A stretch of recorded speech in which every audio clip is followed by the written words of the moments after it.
నడుచుకుంటూ వచ్చా. వీడికి వచ్చా చూసి అడ్రస్ దొరకట్లే. ఆకలి అవుతుంది, తినడానికి ఏమన్నా ఉన్నాయో లేవో.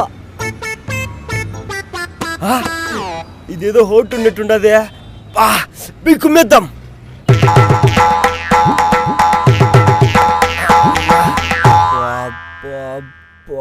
ఏముండదురా. ఓర్ నిద్ర పోడా.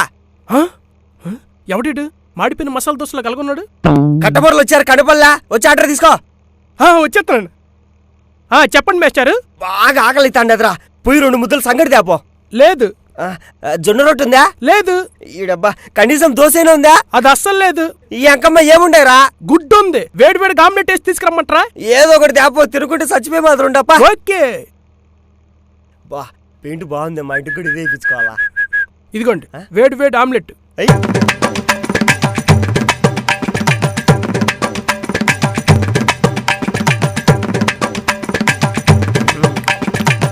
ఈడేటి ఉల్లిపాయలు కూడా వదలలేదు. బా బాగుండదు ఆమ్లెట్. సర్లే కానీ ఎంతైందే?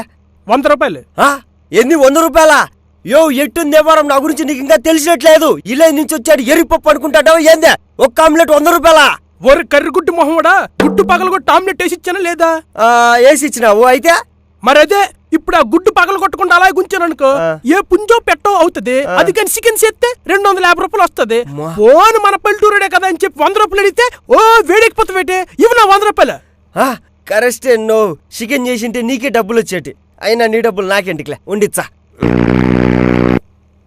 ఇదా సిల్లరి. సెంత పిక్క చేతిలో పెట్టి చిల్లరడుతవేట్రా శనగ పండు మొహం కూడా. నో వివరంగా చెప్తా ఇనుకో. ఇప్పుడు చింతపిక్క తీసుకుపోయి నాటినావనుకో, షెట్ అవుతుంది. ఆ షెట్టు నుంచి చింతకాయలు వచ్చాయి. ఆ చింతకాయలు అమ్మితే ప్రతి ఏడాది 3000 రూపాయలు వచ్చాయి. నేను ప్రతి ఏడాది పంట డబ్బులు అడగట్లే, ఒక్క ఏడాది పంట డబ్బులు మాత్రమే అడుగుతాండా. ఆ 3000లో ఈ 100 రూపాయలు తీసుకొని మిగతా చిల్లరి.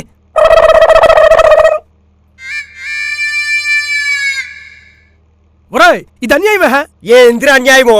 నువ్వు చెప్పిన గుడ్డు కథ కరెక్ట్ అయినప్పుడు నేను చెప్పిన చింతకాయ కథ కరెక్ట్ కాదా ఏందా? ఇదిగో ఈ 10 రూపాయలు పెట్టుకో, టిప్పుగా శనగోళ్ళు సిగరెట్ కొనుక్కో.